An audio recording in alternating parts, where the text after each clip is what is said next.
In this video, I'm gonna teach you how to defeat Yarthul in Arcane Lineage. It's a very easy process, so make sure to follow along. In this video, I'm gonna be talking about where to find Yarthul, and I'm gonna give you some strategies on how to defeat him. So Yarthul is a boss enemy located inside a Mount tool that can be found in the desert area. It is recommended to have at least 2 or 3 members in the party when fighting Yarthul and at least one healer.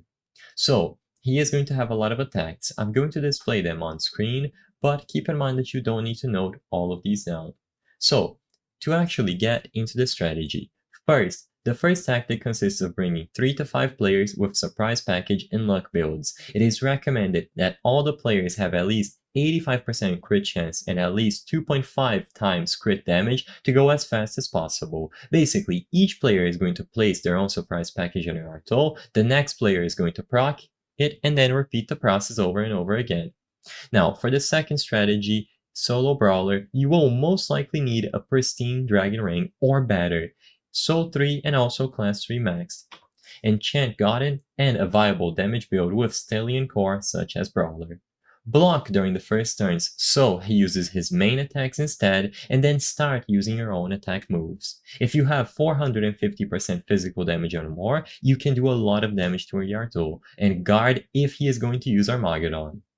Next, defense to the grounds. This strategy is where a brawler and a hexer will be able to cast status effects to leave Yarthul very weak to most moves, so you can strategize off of that. Now, for the last one, bring a Saint and a Paladin. This isn't recommended because it is going to make the fight slower in the process, while those classes are highly unneeded for this boss because of how easy it is. But if you don't want to run any risks, use a Saint and a Paladin and play safe.